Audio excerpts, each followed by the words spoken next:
Welcome to DentonRadio.com, powered in part by Classic of Denton. The views and opinions expressed by the show hosts and their guests are those of the show host and guests, and not necessarily those of the sponsors, DentonRadio.com, or the Denton Convention and Visitors Bureau. For more information, visit the Policies and Procedures page at DentonRadio.com. Everybody to DentonRadio.com. Once again, we are here with our friends from the Frank Buck Zoo, enjoying these cool party animals and the creatures that they brought.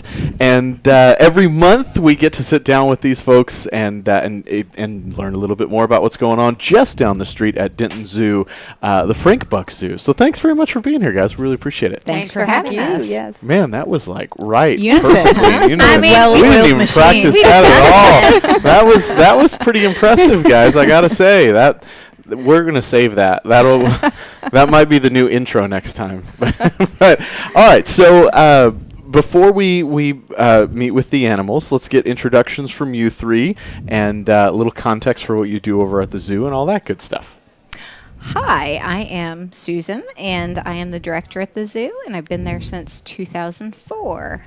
Very nice. And you too?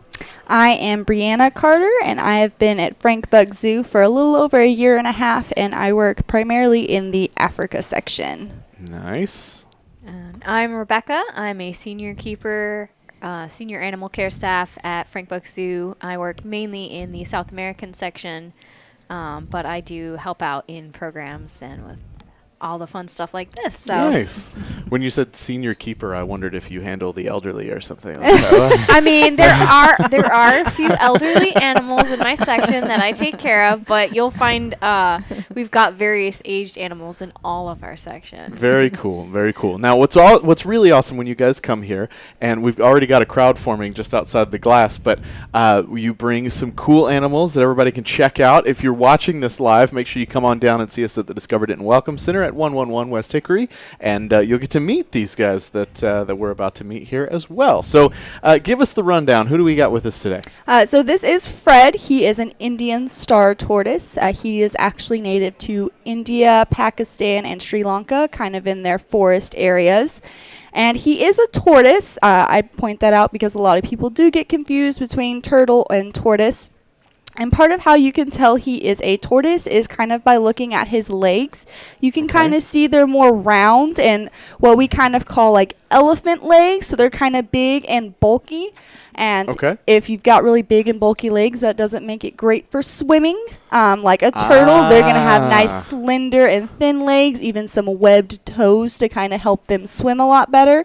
So this guy is going to spend a majority of his time on land. That's not to say he can't get in water, but he's not really going to try and swim. So that is the big difference between a tortoise and a turtle, is one's on land and one's in the water? Primarily, yes. Turtles do get on land and everything, but they are going to be by a main water source. Gotcha. So they're more adapted to water, whereas the other is more adapted to land. Exactly. So that's why they got the thick legs. No body shaming. Anyways, so very cool. I feel you, Fred.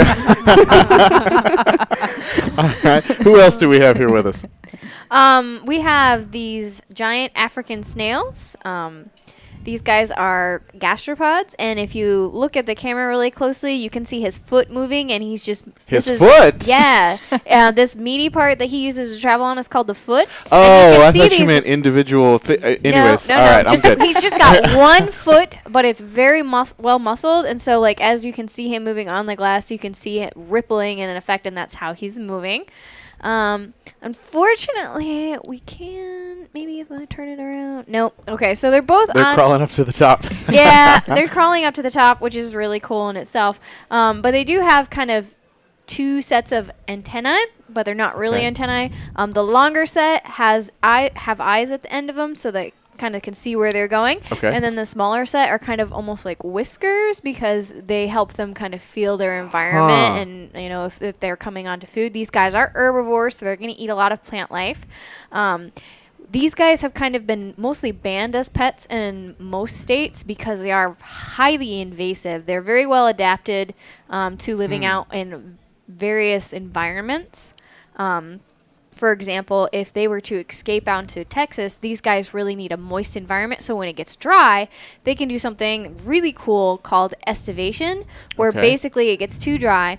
So they kind of pull their whole body into their shell, and they create a membrane at the very edge of their shell that keeps them and the moisture inside. And it's almost like a hibernation, and they just stay in there until the area gets moist again, and then they'll come out and they'll start eating and going out. And they can actually stay in estivation to, I think, about 3 years. 3 years? 3 years. So they Holy can, smokes. so flooding does not bother them. So if you kind of like look there, you can kind of see the antennae that I was talking about. You can see the smaller set that are his feelers, and then of course his eyes, and of course his foot rippling as he moves across the I do see the enclosure. ripple. That is trippy. Yeah, he's really cool. Now, when these guys are born from eggs that are the size of very small beads. Okay. And then as they grow, they grow with their shell. So it's not like a crab or like, what are they? The hermit crabs. Where they like These find a guy- shell or whatever. Yeah, these guys are born with their shells, and their Very shell much like a grows with tortoise. them. There's a theme tonight. Yes. I like Yes. it. I like it. Shells, legs, feet. Yeah. Nice. Learning all sorts of stuff tonight. Very, very, very cool. 3 years. Yeah. I'm sorry I'm camping out there, but that's that's insane. Well, it makes them very, very good at adapting, Yeah. which is good for them, not so good for when they get accidentally introduced to foreign To the wrong environments. So environment, a lot of places have started banning these guys, especially as pets, Gotcha. because they just don't want to risk them getting out into the environment. Sure. And sure. they Well, breed they're like crazy huge. too. Well, and they get a whole lot larger too. I mean, Really? they can get like as big as your hand. Yeah. So ours have a little ways to grow yet. Yeah. Wow. So how old are these? They're not very old. They're less than a year. Yeah, not even Wow. a year yet. Yeah, they were born at Frank Buck Zoo earlier this year, so they're not even a year old. That is incredible. Freaks me out a little bit. Okay. Let's get back to the tortoise. Let's All talk some right. more stuff about the tortoise. So, Brianna said that his name is Fred. Uh-huh. And the neat thing is, that Gainesville is the Medal of Honor host city. And Really? so when we had the opportunity to give Fred and his friend Barney a home, the star tortoise, they are endangered. They are pretty special in their own right, and they have this amazing pattern on their back. And being called a star tortoise, we thought, hey, Star of North Texas, and the Medal of Honor, and Fred and Barney, and so anyway, he's named after a Medal of Honor recipient. Very cool. Yes. Yep. Little extra Gainesville trivia for you tonight, everybody. that's all right. That's super cool. I love that. That's really, really, really neat. So you gonna ask me why I'm wearing a pink shirt? I was gonna, because you're really sticking out. So, Susan, why the pink shirt? Well, I'm glad you asked, Jay. So we're super excited. As you know, we've had giraffe feeding, and now it's sort of transformed into our giraffe encounter. Awesome. And we have a new addition. Okay. As of, let's see, 3 weeks on Sunday, we have a new giraffe calf. Oh, that's awesome.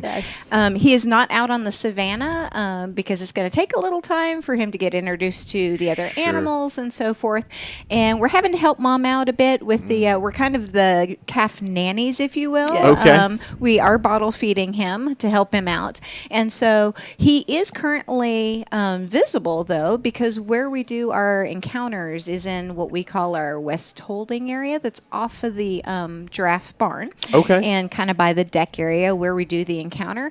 And he and his mom have access to that pretty much from the time we open until we close. The only exception is we do bring him inside the barn for feeding time. Okay. And so if somebody were to come along and not see that door to the barn open, it would be because we're actually actively feeding him at that time. But then we Gotcha. open it back up and he has access to go in and out, as Very does his cool. mom. So That's we're awesome. super excited. That is super exciting. Okay, sales pitch for going to the Frank Buck Zoo. Here you go. Ready for it? There's a baby freaking giraffe. That's cool. That's really all you need. cool. Is to say, right? I've got a baby animal. And People behind the glass are leaving in droves right now. It's a mass exodus We're of not the open square. at the moment. Yeah. We're here. Well, that's very cool. So you're calf nannies right now. Yes. Awesome. So your cannies. It's uncanny. Yeah. I know. Very punny. Very Anyways, punny. yes. All right. So, well, very, very, very cool. That's exciting. It is very exciting. But we also have something really exciting coming up. Okay. And that is on August the 8th. We have something called Bat Walk. A bat walk. Yes. Okay. And it's more of a date night. So, and we have very limited registration. We only have 12 slots. Oh, wow. It's a unique opportunity to be in the zoo after dark. And we actually have some really cool devices that go into, we've got one for a tablet and one for a phone. Okay. And it's called an echometer.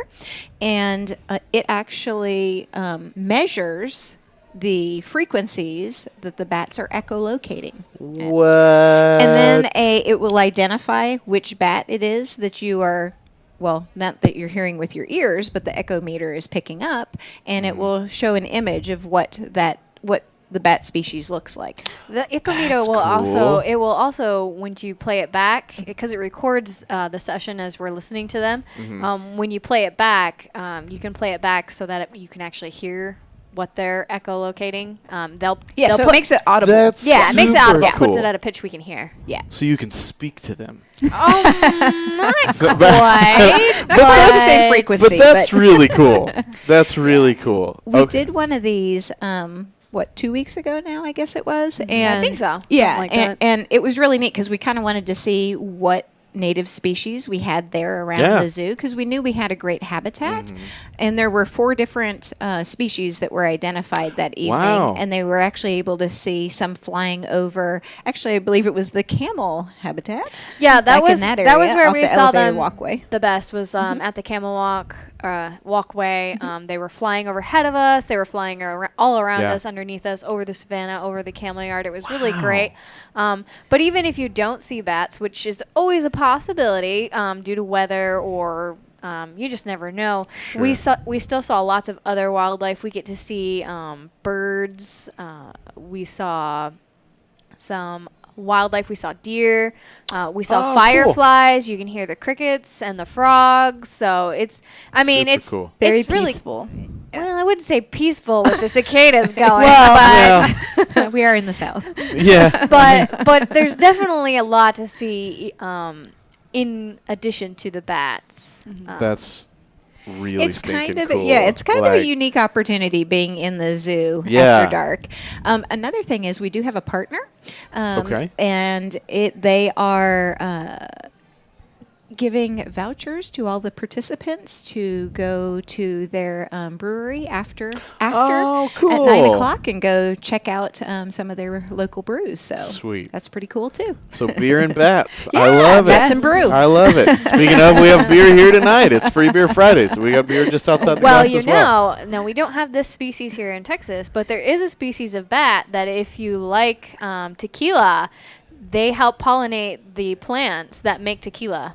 The agave. Really? Okay. So bats are making tequila. They're fighting crime. They do it all. Yeah, They do it I all. agree. It's a That's cool rule. critter. Yeah. And of course, I like it. they of course they eat those nasty mosquitoes too. So Oh. I mean, you can't really complain Winner. when they eat Done. mosquitoes. Love it. Sold. That's super, super cool, guys. Any other events or happenings over at Frank Buck Zoo we need to know about? So we just finished up our camp season, and also our zoo team volunteer program is wrapping up. They're having their final end of summer sort of wrap up tomorrow, actually, and so we're kind of getting ready for fall Awesome. and all of our fall events. That's And exciting. the Bat Walk is the first of it. So. Very, very cool. We Well, Oh, you are know what, there switching is- hours. Yeah, and there actually is one more thing. Oh, okay. I forgot. This was like sort of last minute and brand new. We do have a back to school event tomorrow and Sunday. If people Sweet. bring in, the information is actually on our website as well as our Facebook page. Okay. And if people bring back to school or school supplies, we have somebody collecting them for us, and they Oh, will great. get discounted admission. Actually, a family pack at a discounted admission. oh, awesome. Yeah, so they can Super come cool. see the baby giraffe and Love get in that. at a discounted price and help out some local kids as Very, well. very cool. And that's tomorrow and the day after? Saturday and Sunday this Awesome. weekend. Mhm. Awesome. Well, clear your calendars, guys, for Saturday and Sunday. Got to go check out the Frank Buck Zoo, y'all. And if you are available right now watching this live, come on down to the Discover Denton Welcome Center, and you'll get to meet all these guys, which is going to be really, really cool. We got several folks out here waiting just on the other side of the glass, so make sure you come on down and get your spot as well. I think we probably ought to wrap up so these folks can get to meet you guys as well. But thank you so much for coming and joining us here at the Discover Denton Welcome Center. Always love having you guys here. They will be back again next month, so do not miss your chance to come hang out with us here and all these crazy cool folks at the Frank Buck Zoo. Guys, thank you so much for being here. We really do appreciate it. Thank you. Well, thank you for tuning in. We hope you enjoyed the show. We want to thank our partners and sponsors who made this show possible. And now stick around for a word from all of us here at Discover Denton.